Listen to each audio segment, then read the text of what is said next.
Syed. Thank you so much for joining us today, Sana. Thank you for having me. Sana will share her story of who she is, what she's doing, and so I'm so excited for you guys to hear her. Sana, we'll get right into it if that's okay. Yeah, that's great.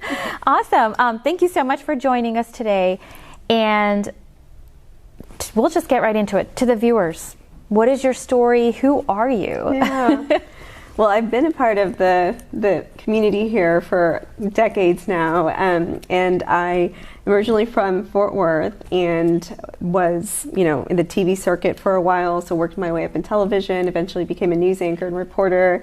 I was a reporter in this market for Fox 4 and CBS 11, and then I decided to shift into government. So I was a spokesperson for the city of Arlington and then the city of Dallas. City of Dallas was quite a task because I had the public information office, and as spokesperson, I was overseeing some of the biggest crises our city faced, right? So that included the Ebola crisis, the historic ice storms, historic flooding, and then July 7th when 5 officers were killed in downtown Dallas in 2016. So at some point after that, I decided to part ways from the city. I finished my doctorate in urban planning and public policy, and I'm now in commercial real estate multifamily, and I oversee community outreach for the firm. And I run my own nonprofit. So the nonprofit is a big part of my heart. It's called Kimia International, and we do documentary films on human rights issues in different parts of the world. Okay. We also run a program called Fight Club, which is a 14-week program that combines boxing, yoga, and therapy for women who are survivors of trauma. And the program, we run it in Dallas. So so that's kind of, big picture. That's a lot. So let's kind of backtrack a little bit and talk about your time on TV. Yeah. How was that experience? What inspired you to get into that field of work? Well, my parents are both news junkies, and so growing up, we'd watch the news every evening. It was a ritual. I think it was in a our generational house. thing. It probably was. And I grew up watching Peter Jennings, and I loved Peter Jennings. Yeah. My nanny would actually call him Peter Johnny. She had this nickname for him. She watched Peter Jennings religiously every evening. And so, growing up, it was really a dream that I wanted to chase. Could I be on TV and be a journalist and tell these amazing stories and represent our community and in our ethnic background? And so I distinctly remember I had people tell me, like, you can't make it, right? Like it's not for Muslim people, can't get into that, and like you're a woman and it's going to be difficult for you. And the doors were there, the hard work was put in and the doors opened, and it was amazing being able to connect with people at that level. And it's also difficult because you meet people sometimes at the most vulnerable point in their lives. And so there are these stories that have the most impact and they stay with you forever. And so whether it's a funeral or a celebration, I'm doing the story on one of the first in vitro cases in the country. So it's definitely been, it was an amazing journey, but also spending your time telling stories. It was one of the best parts of my career. Well, one of the stories you mentioned was the Dallas police officers on July 7th. And I remember watching news when it was happening and seeing people, find cover and everything like that. Could you talk about that experience for you as a journalist? Yeah, I mean, so, going through that as a spokesperson was really difficult because when you're, the journalist side of it is that there were innocent people that were essentially with police officers. Everyone was a captive audience for the shooter. And so you had so many people who were vulnerable, and a lot of people could have died that night. And so, having journalists there, I think it showed us a very different angle and a very different lens of what happened, because you can imagine what stories we may be telling to this day had all those cameras not been there. So the journalism value of covering news is so critical, right? And the media continues to struggle with funding and finding its place in society and being threatened. But that is one of the most critical components of society, is freedom of press and being able to show us those images and now especially in real time. As a spokesperson, it was really difficult, and as a person, it was really difficult because just a week prior to that, my ex-husband had died of brain cancer. And so I really was not tuned in at all to what the national conversation was about race. I had no idea what shootings had happened. I had no idea because I was just completely off the grid for a little over a week. So then that afternoon, Chief Brown, who was police chief at that time, he had sent an email to me and to the city manager saying, you know, we are expecting a lot of protesters tonight. And you could tell he was worried. Yeah. And then the next call I got was, we need you in the emergency operations center at EOC immediately because we've got officers down. Yeah. And, you know, I raced over there. And so I didn't watch a lot of the news coverage because we were in the middle of the response. And Chief Brown and I just sat down next to each other and we were just hammering out press releases and preparing for the press conference, and the mayor was there and we were trying to brief him on what was happening. But we had no idea, you know, in that moment how many officers were dead. We had no idea if, you know, civilians were killed. We had no idea how many shooters there were. I wrote my doctoral dissertation about communication networks that are created by groups and government. And so, you know, I had an opportunity to interview a lot of the officers and people involved with July 7th.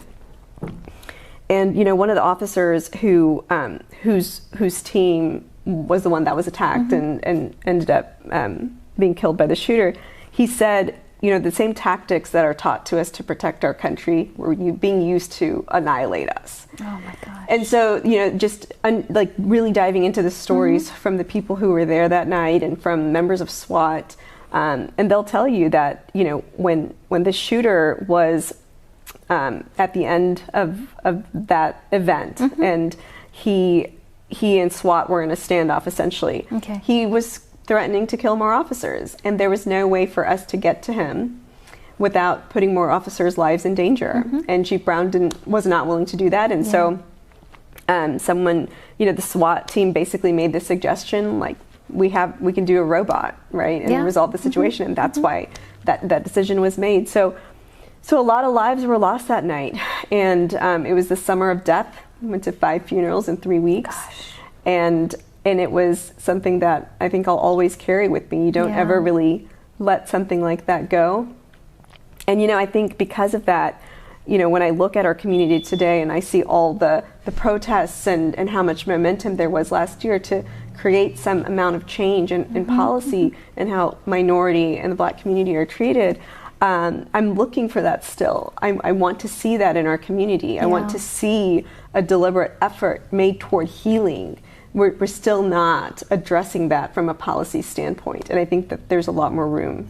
And I think that's a lot of, it's the politics that gets involved in that. But healing, you mentioned, that word is absolutely necessary, right? So you hear healing, you hear unity, and can you talk about, so you mentioned your nonprofit. Can you talk about some of the work that your nonprofit does? Yeah. So I started Kimya when I was a journalist at CBS 11. And I knew I wanted to tell stories about people who were making the world a better place. And so the first documentary we did, it's an award-winning documentary from Cambodia, and we followed this husband and wife who moved with their 3 young kids from the U.S. to Cambodia to transition young girls out of brothels. So, you know, we went to the red light district in Cambodia. We spent a lot of time with some of the women who were being sold, and with the girls who were in the trauma therapy programs that they had in Cambodia. So how did you find out about this couple? It was actually an interfaith group that I was a part of. And one of the women in the group who became a dear friend, she was like, you know, you should really talk to this couple. Like, they're doing amazing work in Cambodia within the space of human trafficking. And sure enough, I, you know, worked with them, and we did research for 1 year preparing for this shoot. And then we were there on the ground for 1 week, and you know, learned so much because when I was a reporter here, I actually did a piece going into the Super Bowl about human trafficking and how, you know, these events attract that kind of business. So you'll see an influx of trafficking during these major sporting events. So during that story, you know, I'm talking to a woman who was trafficked from Harry Hines, and you know, she was picked up by a man at a bar. She was 17 years old, that came from a very broken family, very impressionable, and he dated her for 6 months, and then said, I want to introduce you to my family. Let's go to Florida. So she was really excited, excited to go on this trip. She ended up in a warehouse, shackled in Enid, Oklahoma, where he raped her and tortured her, and then basically left her there. So then she thought she was being rescued, but it ended up being a madam. And she transported her from Oklahoma to Nevada, where she had continued to be trafficked from a brothel. And the youngest girl in the brothel was 8 years old. Wow. And so, so for me, the things that hurt me most are anything that is related to the degradation of a human being. Mm-hmm. And there is nothing more degrading than the buying and selling of a human, and forcing them to do, use their body in a way as a weapon, or in a way that is hurtful to them. And so that story really started my journey into understanding human trafficking and how this continues to happen. Okay. And then this documentary came to be. Right now we're filming in Jordan. Okay. So we actually went to Jordan with a team, and Sheikh Omar Suleiman actually helped make that trip happen and joined us there for a portion of that trip. And there we're focusing our story on children of the refugee crisis. Wow. Okay.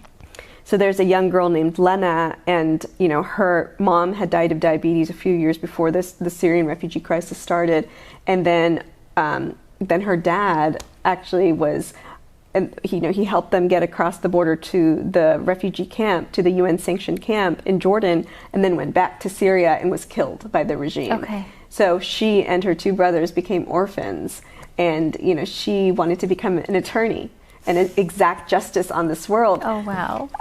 And there's another girl who was further into the desert in one of the camps close to the border. And her story was that her dad died a few weeks before she was going to be enrolled in school. And she was begging us, how can I get into school? All I want to do is learn. Just please help me get into school. Well, the semester that she was finally able to get into school, she got married that summer. So so she's not in school anymore. And I think this just goes to the point that the refugee crisis takes a generational toll on human beings and families. Yeah. And then in particular, in that case, what young girls go through. To keep them safe. So when is that documentary going to come out? We were supposed to go back to Jordan last year and finish our documentary. Okay. So if we are unable to go back within the next year, I think we're going to work with the footage we have and finish it out. Okay. And so hopefully within the next 14 to 16 months, we'll have that documentary done. So you talk about that being generational. Yeah. Do they have access to, like, when they are in, not necessarily in those camps, but when they are relocated, do they have access to proper, counseling and proper mentors and probably nothing, right? No. Yeah. And Jordan took on a lot. It essentially took on a fifth of its population overnight. Wow. And so you can only absorb so much as a country, right? And so you are looking at that generational gap now in knowledge being created because so many children are falling behind. There was there's a young boy that we met in one of the camps, and I want to say he was 13 years old. Okay. And he was working in the fields. And so we asked him, what dreams do you have? Like, what about the future? And he's like, what do you mean dreams? And he actually asked us, what does it mean to dream? Oh my goodness. And we had to explain it to him. Yeah. And after we explained it to him, he said, I don't see the point. Life is what it is. I don't see the point in dreaming. Wow. 13. Yeah, 13 years old, working in the fields to support his family, a refugee family in Jordan. And that's what he said, that what is the point of dreaming? He didn't even understand what it meant to dream. And so I think, when you see these stories, these children need our help, right? Yeah. And I feel the stories need to be told because we need to see policy changes. Yeah. Jordan, they have done a lot of good work, but they also don't allow nonprofits to create schools to maintain their integrity of their educational system. And but are they extending their educational system to the refugees? No. Okay. And so the far depths of the corners of the country where the camps have been set up, the Helping Hands, which is who we were there with, they essentially have set up learning centers. So they're not schools, right? Because it's basic reading, writing, and math. Okay. And so basically you're talking about elementary level schools, right? And so the young man that we spoke with, he was like, what am I going to do in there with a bunch of kids, right? I need to go work, because it's not able to keep up with the kids and their age range. And then some of them have been out of school for so long, it's too embarrassing for them to go back and go to school with kids who are 7, 8, 9 years old. Right. And so, that education piece, you have, Syria, the population of Syria was over 90% literate before this crisis started. And now you're talking about thousands and hundreds of thousands of children not getting that same level of education that they were getting because they were completely ripped out from their homes. And so kids who were on track to become lawyers and doctors and engineers maybe are going to, be cleaning houses and working their way all the way back up. There was a young boy who we met who was 10 years old, and he wanted to become an engineer so he could go back to his country and help rebuild it. Like these kids have such big dreams, right? Yeah. Some don't understand what the point is of dreaming, and some have so many big dreams that there's no stopping them. But more importantly, I think the people who are helping them get that traction. Yeah. I just have all the respect in the world for them. This is so outstanding. I can't wait for that documentary, just because, and I think that's one of those things where you talked about how you used to watch Peter Jennings, and it was one of those things you wanted to, be a part of that system, and how important it is to be able to write your story. Right. And these children don't have the ability to write their story. And so for you to go in there and help, that's empowering, right? Yeah. So can you bring it back to the organization that, there's another aspect to your nonprofit organization, correct? So we have Fight Club, and Fight Club is a 14-week program. And, when you tell the stories of people who have endured trauma, it's really difficult to then not do anything with that pain. And so Fight Club is basically our response to that, to say we want to do something about that pain. So we worked with our board, with counselors, to develop a 14-week curriculum where we incorporate the boxing, yoga, and therapy for women who are survivors of trauma. So they go through an application process with us on our website, and then we'll review them, because we're looking for women who've taken the first step to find their healing journey. So not actively trying to commit suicide, not currently living in an abusive or toxic or hurtful environment. Like, have you taken that first step? Because we're not crisis intervention, we're aftercare. And so, what our markers for success are depression, anxiety, and self-esteem. And last year in our first cohort, we saw an improvement in all 3 areas. Wonderful. So the United Way Social Innovation Accelerator Program, it's called SIA, we were a part of that incubator program, and that gave us the seed money we needed to launch last year. So we got another grant in January, and we have funding for 2 years, which we're really excited about. That is outstanding. Yeah, so you're watching Fire Within Her, and we'll be right back.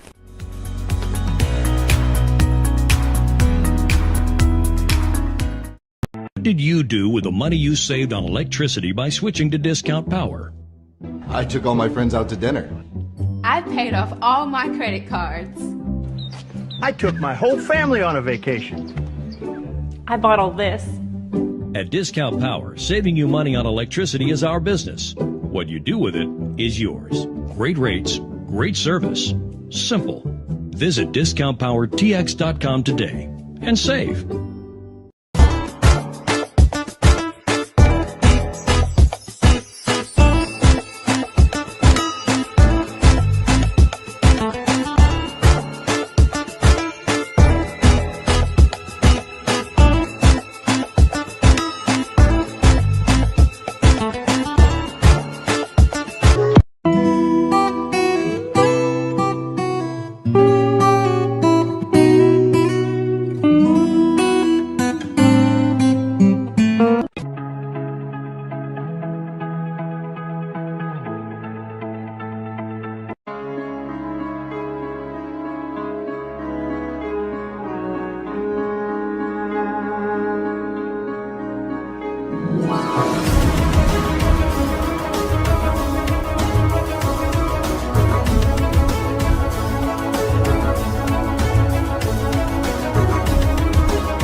Hi, I'm Dr. Sonia Reddy. We're a full-service practice focused on dental implants, cosmetic veneers, sleep apnea, and braces.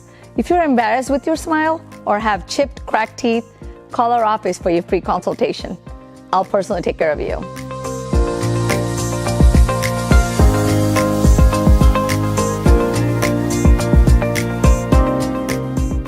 For all your real estate, commercial or residential needs, contact Hassan Sumro at kw.com or call 972-333-4801. Hassan Sumro, Realtor with Keller Williams.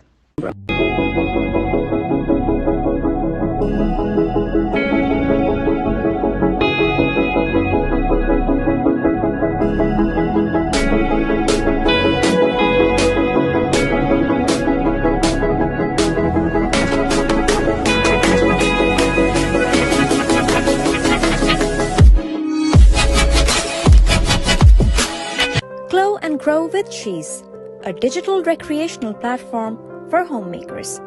Follow Glow and Grow on Facebook, Instagram, and YouTube because we all could use a little reminder of how awesome we are. Marine Mill Supply deals in casters and wheels since last 52 years. For more information, contact 9232431374, 9232421821, or you can visit our website www.mmscasters.com.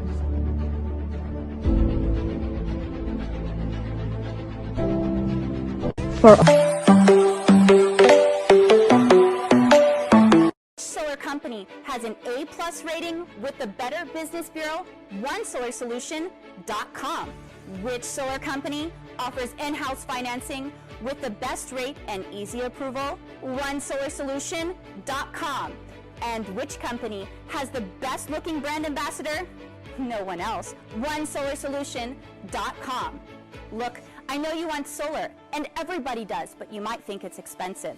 If we can't match your electric bill with our in-house financing, we'll cut you a check or gift card for $25 just for the try. Go to OneSolarSolution.com today.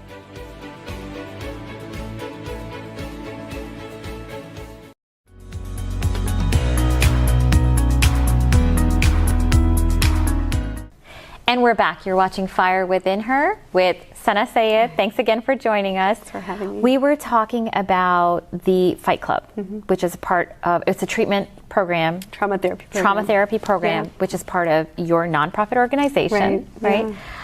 So you were talking about how you were seeing amazing results. Yeah. So it was just our first cohort. You know, the United Way gave us the seed money that we needed to do this program. And in one program, we saw an improvement in depression, anxiety, and self-esteem. Wow. So we're super proud of that, and we're working our way toward creating a dance and art therapy program as well. So we see this as, you know, alternative forms of therapy, but also ways that women can heal in a group setting. So you're not doing it in isolation. We're trying to change, you know, the conversation around mental health and show that you can do it within a community and have that support. And, you know, we want to touch different socioeconomic backgrounds. So you and I can afford that counseling, but a lot of women cannot. And the way that it affects women is that it can affect you in the workplace, it can affect your performance at work, it can lead to suicidal ideation, it can lead to depression and anxiety, and all these things have a ripple effect on every part of your life. And they have a compounding effect. So when you have trauma that is not reconciled and then something else happens, it almost becomes a tipping point to something worse. And so, you know, what we often see in trauma is this disassociation with the mind and the body. And so our programs are really meant to help reconnect the two and create that relationship again between the mind, body, and self. Okay, well, that's amazing, just the fact that you've thought all that through, right? And so that's great. Now, for the viewers that may not know, can you share what you're doing now? Sana's never has a dull moment, right? I know. I'm ready to sleep a little bit. You know, I decided to run for Dallas City Council District 2. It was a really difficult decision because, as you know, I've got a lot going on, and the timing was really not ideal for me. But It's the first time in 16 years that the seat is open. It stayed within one family for almost 20 years. And there's someone that they've put forward as their heir. And I don't believe in monarchies. But more importantly, I think that when you keep power within the same family or the same group, it starts to erode your ability to hold someone accountable, right? Because then, so what? Like, if you don't like what I'm doing, so what? I mean, we're still going to be here. And so it's a little bit of the accountability, but also you get into a rut. And there are things that absolutely have to be addressed in our city. Public safety, the police, they went through the whole defund vote. They were defunded of $7 million in overtime. Council reallocated funds to different parts of the budget, but the $7 million in overtime was still affected, and that defund vote still sent a message to our police and fire, and or to our police. And so, the $7 million was taken out, and it was used for things like street lights. And I'm like, why are you doing things like street lights? You should be focusing that on healing and racial healing. And so I don't think that was the right way to do it. I think that we need to address mental health in our city and not force our police to police mental health and homelessness. So if you have adequate resources to address mental, behavioral health, substance abuse, and homelessness, then police can focus on policing, which is what everybody wants. But we seem to not be able to think that we can do anything innovative to get there. So public safety is a big priority. The homeless crisis in our district, it continues to spiral, and we seem to not be able to find a solution. And so, I think we really have to look at it as chronic, episodic, transitional, and hidden homelessness. So if we can understand the type of homelessness and work to address that mental health, substance abuse side of it, I think that's when we'll start to actualize change within homelessness. And then, we have also our permitting process. It sometimes takes over a year to get a permit through City Hall right now. A year. Is it because of COVID, or is it? So they'll tell you it's because they moved to a different, digital platform during COVID, and it took, some growing pains to figure that out. I just don't think that that's a good excuse, right? Because when you're talking about affordable housing developers who are trying to create housing that is desperately needed in our city, and they can't get a permit through or a phone call back, they're going to every other city around Dallas but Dallas, because it's so difficult to work with us. So that's inexcusable, right? Sometimes City Hall needs to just get out of its own way. And so there are innovative solutions that are in place that could cut that time down to a day if we want to. So I'd like to see some change there. So those are the three biggest issues, but I do feel it's time for change in our district, to have another person that will serve as a unifier and collaborator, and someone who's inclusive and wants to bring up new and fresher perspectives and different leaders. So we're not playing with the same group of people year after year. This is where we get stagnant. And this is where we don't see change. And so, I want to make things happen and do it with a sense of urgency to serve our residents. That's exciting. And then what about COVID and just kind of the after effects and the rebuilding and stuff like that? Right. Yeah, from an economic standpoint, I think there's a lot of room there to support our businesses, to provide resources to our entrepreneurs, to our small business owners who have taken so much of a hit. People are still not traveling to the level that I know all of us are ready to travel to. And so, bringing people back to the urban core, to the restaurants, to the businesses in our city is so important. And again, just kind of going back to mental health, right? We're coming out of COVID and going into one of the biggest mental health crises we're going to see in our lifetime. And this is exactly why I keep saying we need to figure out a way to allocate funds within the city for public health. So the city of Dallas had public health within its purview many years ago, and then it was dissolved. So it primarily now stays with the county, in Dallas County, and they are doing very important work. But I think the city, especially post-COVID, especially with our homeless crisis, especially with the need to address mental health, it very much makes the case for bringing that back into the city. I agree. Absolutely.